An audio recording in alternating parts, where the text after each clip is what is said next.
रासायनिक अभिक्रिया और समीकरण, केमिकल रिएक्शन एंड इक्वेशन। आज हम एक वीडियो में रासायनिक अभिक्रिया और समीकरण को आज समाप्त करेंगे।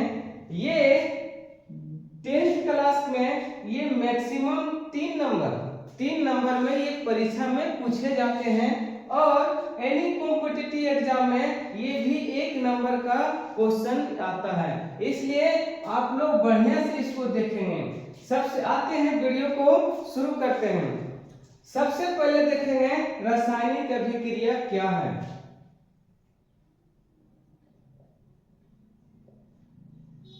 रासायनिक अभिक्रिया क्या है? केमिकल रिएक्शन,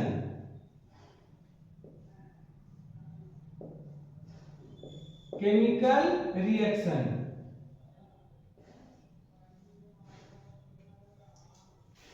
वह प्रक्रिया जिसमें दो या दो से अधिक पदार्थ आपस में मिलकर एक नए पदार्थ का निर्माण करते हैं, उसी को हम बोलते हैं रासायनिक अभिक्रिया। वह प्रक्रिया जिसमें दो या दो से अधिक पदार्थ आपस में मिलकर एक नए पदार्थ का निर्माण करते हैं, उसे हम रासायनिक अभिक्रिया कहते हैं। आते हैं, इसमें एक एग्जांपल लेते हैं। यहाँ पे लिए हाइड्रोजन प्लस ऑक्सीजन, तो बन गया यहाँ पे जल। एक पदार्थ का नाम है हाइड्रोजन, दूसरा पदार्थ का नाम है ऑक्सीजन। ये जब दोनों पदार्थ बने तो एक नया पदार्थ बन गया जिसका नाम है जल। तो हाइड्रोजन और ऑक्सीजन के मिलने से क्या बन गया? जल। ये नया पदार्थ का निर्माण हुआ, उसी को हम लोग रासायनिक अभिक्रिया कहते हैं। हम दूसरे शब्दों में कह सकते हैं कि रासायनिक परिवर्तन को रासायनिक अभिक्रिया कहते हैं। जैसे रासायनिक परिवर्तन क्या होता है? जैसे लोहा में जंग लगना, ये रासायनिक परिवर्तन हो गया। जैसे खाना का पचना, ये भी रासायनिक परिवर्तन हुआ। भोजन का पचना, खाना का पचना, ये सारी चीजों का हम लोग बोल सकते हैं रासायनिक अभिक्रिया।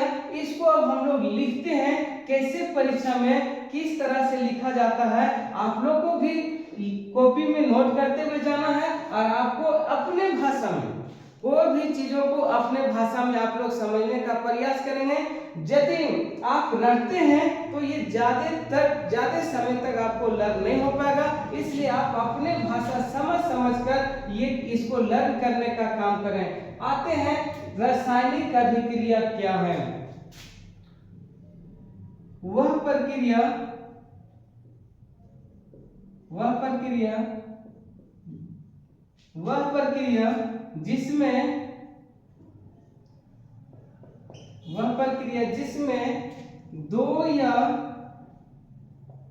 दो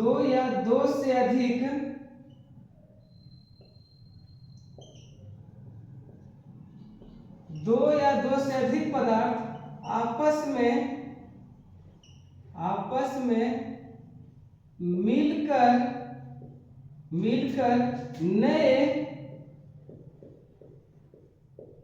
नए पदार्थ का निर्माण करते हैं। नए पदार्थ का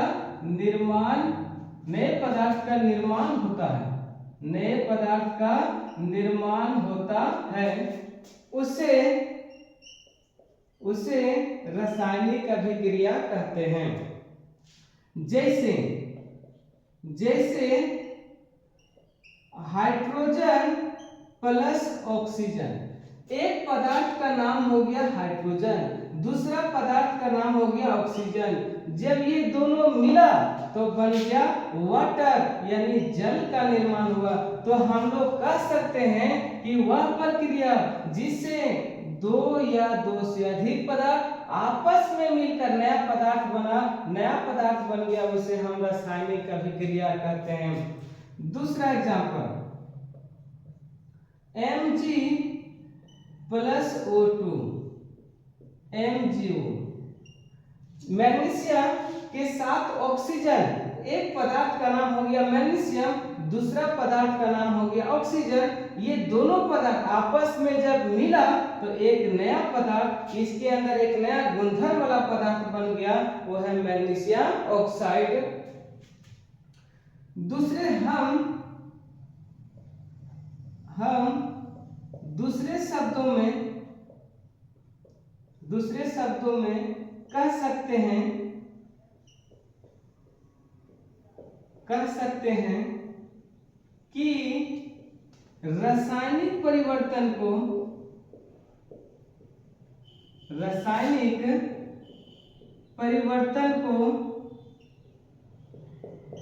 रासायनिक अभिक्रिया कहते हैं।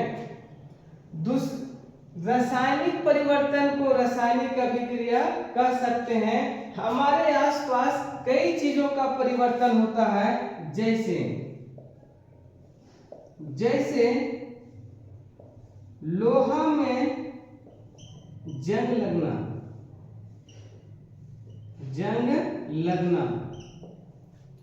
भोजन का पचना, श्वसन ब्रीथिंग, श्वसन की क्रिया, ये सारा हम लोग कर सकते हैं रासायनिक अभिक्रिया। अब आते हैं रासायनिक समीकरण क्या है।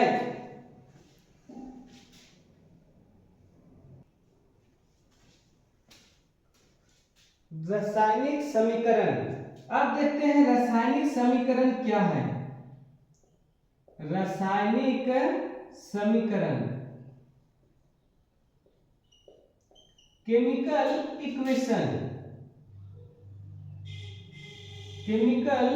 इक्वेशन।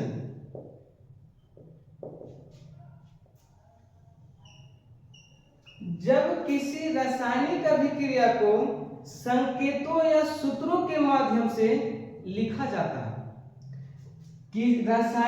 जब किसी रासायनिक अभिक्रिया को संकेतों या सूत्रों के माध्यम से लिखना रासायनिक समीकरण कहलाता है। जब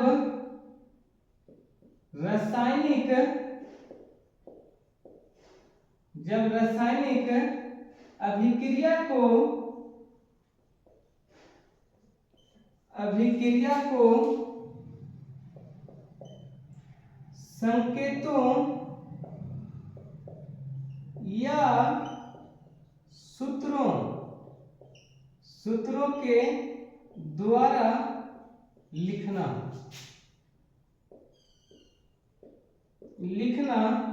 रासायनिक समीकरण कहलाता है। रासायनिक समीकरण कहलाता है। तो हम यहाँ पे देखें, जब रासायनिक अभिक्रिया को संकेतों या सूत्रों के माध्यम से लिखा जाना या उसको दर्शाना कहलाता है रासायनिक समीकरण। दूसरे भाषा में हम कह सकते हैं, जब रासायनिक अभिक्रिया में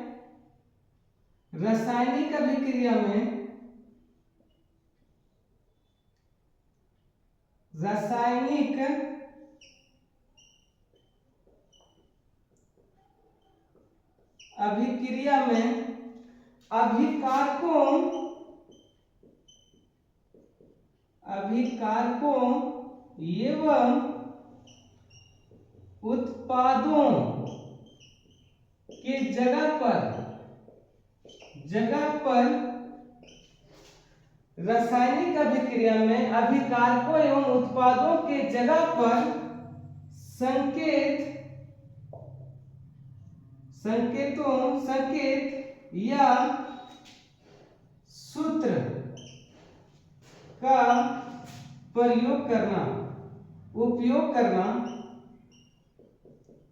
उपयोग करना रासायनिक समीकरण कहलाता है।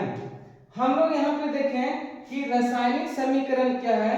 जब रासायनिक अभिक्रिया को संकेतों या सूत्रों के द्वारा लिखा जाता है, यह लिखना रासायनिक समीकरण कहलाता है। दूसरे शब्दों में हम कह सकते हैं कि रासायनिक अभिक्रिया में अभिकारकों एवं उत्पादों के जगह पर संकेत या सूत्र का उपयोग करना क्या कहलाता है, रासायनिक समीकरण। हम लोग क्या करेंगे, रासायनिक समीकरण को कैसे लिखा जाता है हम लोग प्रयोग करते हैं। एक एग्जांपल देते हैं, उदाहरण जैसे यहाँ पे लिए कि सोडियम प्लस ऑक्सीजन, तो ये बन गया सोडियम ऑक्साइड, सोडियम ऑक्साइड। तो ये वाला भाग एरो जिसको बोलते हैं तीर, तो एरो का जो ये बाईं ओर भाग होता है वो कहलाता है अभिकारक। तीर के बाईं ओर वाला भाग कहलाता है अभिकारक। अभिकारक इसी को हम लोग बोलते हैं प्रतिकारक, प्रतिकारक। और इसी को हम लोग बोल सकते हैं रिएक्टेंट।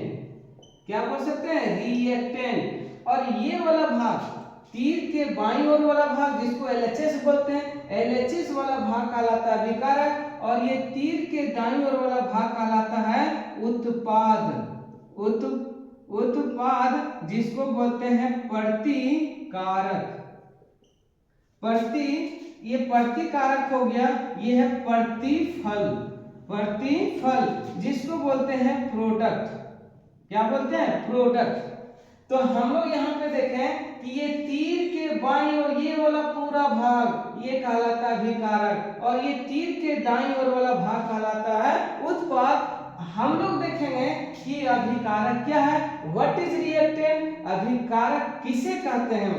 तो याद रखना, वैसा पदार्थ जो रासायनिक अभिक्रिया में भाग लेता है, जो भाग लेता है अभिकारक कहलाता है। और भाग लेने के बाद एक नया पदार्थ बनता है उसे बोलते हैं उत्पाद। अब अभिकारक में कौन भाग ले रहा है, तो सोडियम और ऑक्सीजन। हम लोग देखते हैं अभिकारक,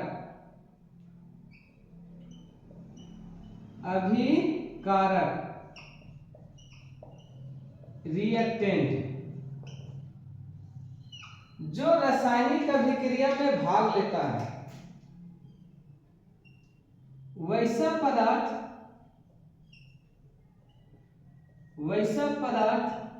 जो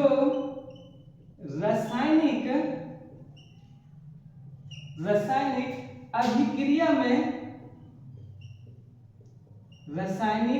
अभिक्रिया में भाग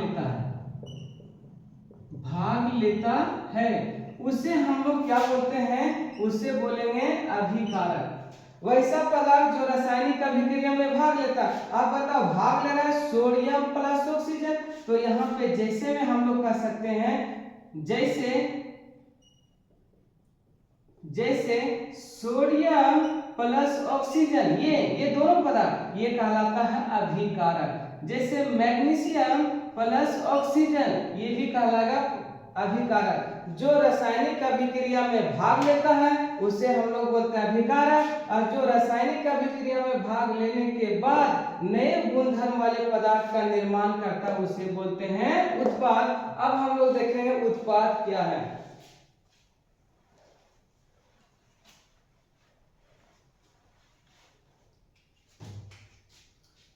उत्पाद हम लोग बोलेंगे प्रोडक्ट।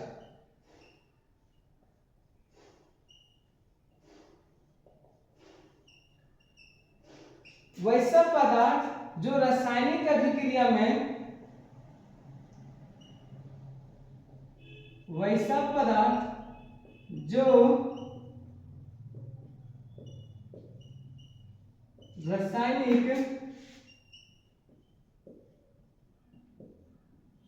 रासायनिक अभिक्रिया में भाग लेने के बाद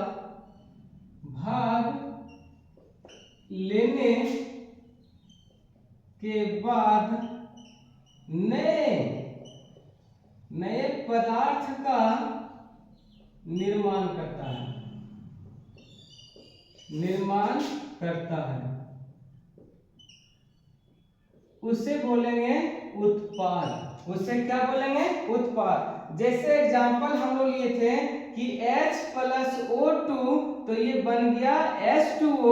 तो ये बता, ये अभिकारक हुआ, ये भाग लिया कौन केमिकल रिएक्शन में, ये क्या भाग लिया? भाग लिया एक हाइड्रोजन और एक भाग लिया ऑक्सीजन, और भाग लेने के बाद एक नया पदार्थ बन गया जिसको बोलते हैं उत्पाद, जल नया पदार्थ बन गया। तो यहाँ पे एक एग्जांपल हम लोग लिखेंगे, बहुत सारा एग्जांपल, जैसे H2O, MgO, CO2, ये सब क्या हो गया? ये बहुत सारा उत्पाद हो गया।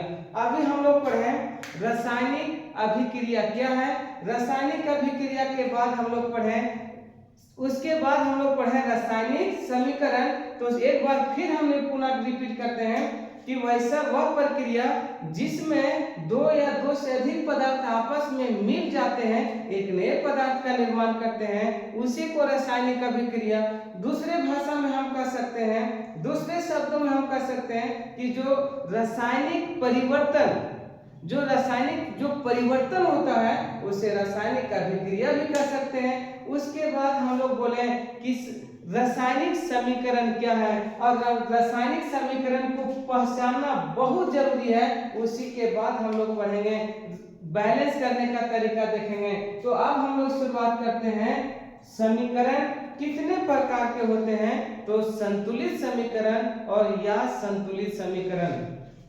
तो हम लोग सबसे पहला फर्स्ट और टॉपिक पढ़ेंगे कि रासायनिक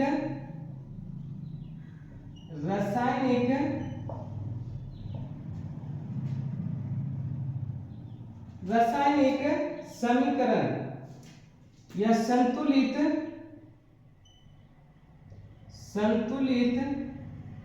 रासायनिक समीकरण, शॉर्ट में लिखते हैं संतुलित समीकरण।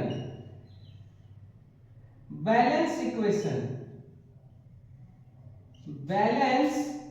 इक्वेशन, इसको हिंदी में कंकाली समीकरण भी कहा जाता है। कंकाली समीकरण पूछा जाता है कि संतुलित समीकरण क्या है या कंकाली समीकरण क्या है। तो हम लोग सबसे पहले समझेंगे कि संतुलित समीकरण क्या है। यहाँ पे हम लोग देखें कि H+O2 ये बन गया H2O। ये हम लोग सबसे पहले आप लोग को पहचानना होगा कि ये तीर है, तीर एरो, तीर के बाईं ओर वाला भाग, तीर का जो बाईं ओर वाला भाग है वो कहलाता है अभिकारक। ये क्या कहलाता है? अभिकारक। और ये तीर के दाईं ओर वाला भाग कहलाता है, ये कहलाता है उत्पाद। हम लोग यहीं से परिभाषा निकालने का प्रयास करेंगे कि आखिरकार संतुलित समीकरण क्या है। हम लोग देखते हैं परिभाषा, ये तो अभिकारक है और ये क्या हो गया? उत्पाद। तो हम लोग परिभाषा लिखेंगे कि तीर के बाईं ओर विभिन्न तत्वों की परमाणु संख्या। यहां से आप लोग को देखिए, तीर है, तीर के बाईं ओर विभिन्न तत्व हाइड्रोजन और ऑक्सीजन। तो तीर के बाईं ओर विभिन्न तत्वों की परमाणु संख्या, और तीर के दाईं ओर विभिन्न तत्वों की परमाणु संख्या, ये जब बराबर होती है उसी को बोलते हैं संतुलित समीकरण। दूसरे भाषा में हम लोग कह सकते हैं कि इसमें अभिकारकों में, तीर के बाईं ओर अभिकारकों में विभिन्न तत्वों की परमाणु संख्या, और तीर के दाईं ओर विभिन्न तत्व उत्पादों में विभिन्न तत्वों की परमाणु संख्या जब बराबर होती है तो उसी को बोलते हैं संतुलित समीकरण। एक पहले हम परिभाषा लिखते हैं, फिर हम कई इसका एग्जाम्पल आप लोगों को समझाने का प्रयास करेंगे, क्योंकि ये वाला बहुत इंपॉर्टेंट है बैलेंस करने का तरीका। तो हम लिखते हैं, जब किसी रासायनिक अभिक्रिया में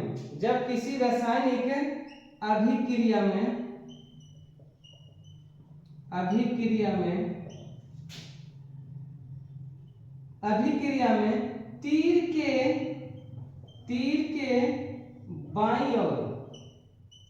के बाईं ओर और तीर के बाईं ओर को ही बोलते हैं अभिकारक। तीर के बाईं ओर विभिन्न तत्वों की परमाणु संख्या, विभिन्न तत्वों की परमाणुओं की संख्या तथा तीर के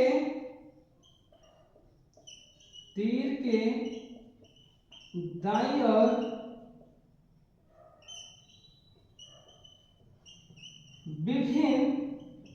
विभिन्न तत्वों की परमाणु संख्या बराबर होती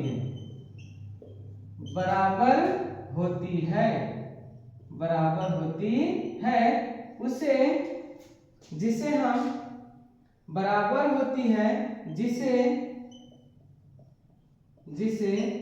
संतुलित समीकरण कहते हैं। क्या कहते हैं? संतुलित समीकरण कहते हैं। इसी का दूसरा नाम है कंकाली समीकरण। एक एग्जांपल हम लोग लेते हैं कि सबसे पहले सोडियम प्लस ऑक्सीजन, ये हो गया सोडियम ऑक्साइड। हम लोग कई बड़े बड़े एग्जांपल का प्रयोग करेंगे। यहाँ पे हम लोग देखेंगे कि सबसे पहले ये आपको पहचानना है, ये अभिकारक है, रिएक्टेंट है और ये प्रोडक्ट है, उत्पाद है। यहाँ पे हम लोग बोले तीर के बाईं ओर और तीर के दाईं ओर, तो बताओ यहाँ पे सोडियम कितना है? 1 सोडियम है 1, यहाँ पे है सोडियम 2, ये संतुलित नहीं होगा। तो इसको हम संतुलित करना पड़ेगा, बैलेंस करना पड़ेगा, क्योंकि यहाँ पे कितना सोडियम की संख्या 1 और सोडियम की संख्या 2, तो हमको बैलेंस करने के लिए इधर भी हम सोडियम को कितना करेंगे? 2। तो मेरे पास सोडियम 2, यहाँ पे भी सोडियम 2। अब बताओ ऑक्सीजन, मेरे पास ऑक्सीजन में कितने परमाणु? 2। ऑक्सीजन का 2 परमाणु और ऑक्सीजन का 1 परमाणु। अब यहाँ पे जब भी हम लोग बैलेंस करेंगे तो संख्या आगे और से ही देंगे। अब बताओ इधर हम लोग 2 देने का प्रयास करेंगे। अब यहाँ से काउंट करते हैं, सोडियम कितना हो गया? 2 और यहाँ पे सोडियम कितना हो गया? 4। 2 दूना 4, 2 2 जा 4, ये सोडियम 4 है, ये सोडियम 2 है, फिर भी बैलेंस नहीं हुआ। हम लोग को बैलेंस करना है और बैलेंस करने के लिए अपना दिमाग का प्रयोग ये करना है कि जिधर सोडियम, जितना सोडियम इधर होगा उतना सोडियम ये इधर भी देना पड़ेगा, और ये अपने माइंड में ये सोचना है और उसके बाद ही बैलेंस करना। अब बता सोडियम 4 है, यहाँ पे भी सोडियम 4, सोडियम 4, ऑक्सीजन 2 और ये ऑक्सीजन 2। तो इस प्रकार से हम लोग बैलेंस करेंगे। तो जो समीकरण अनबैलेंस है उसको हम लोग क्या करेंगे? बैलेंस करेंगे।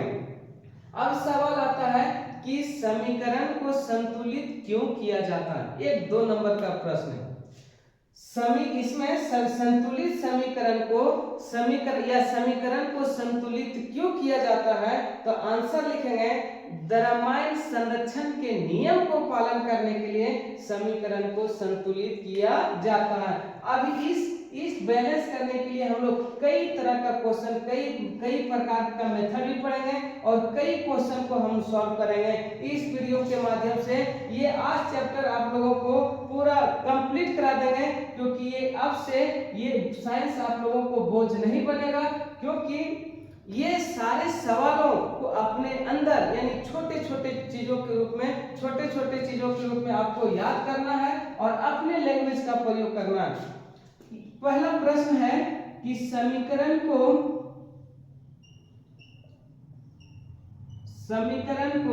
संतुलित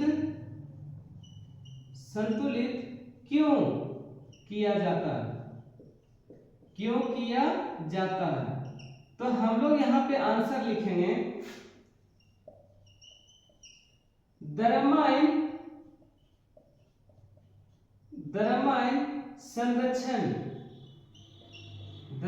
संरक्षण का या द्रव्यमान संरक्षण के नियम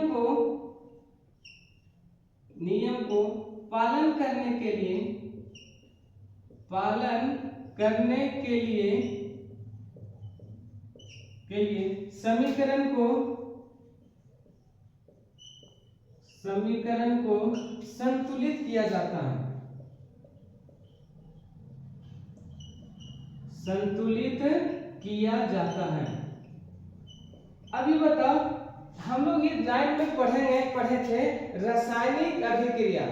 तो रासायनिक अभिक्रिया में हम लोग एक स्थिर अनुपात का नियम और एक पढ़ेंगे द्रव्यमान संरक्षण का नियम पढ़ चुके हैं। तो ये 9 क्लास का the law of conservation of mass, तो द्रव्यमान संरक्षण के नियम को पालन करने के लिए समीकरण को संतुलित किया जाता है।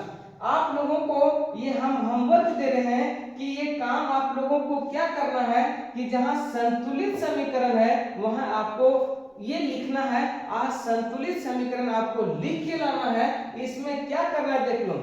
जब किसी रासायनिक अभिक्रिया में तीर के बाईं ओर विभिन्न तत्वों की परमाणु संख्या तथा तीर के दाईं ओर विभिन्न तत्वों की परमाणु संख्या बराबर नहीं होती है, उसी को हम लोग बोलेंगे या संतुलित समीकरण।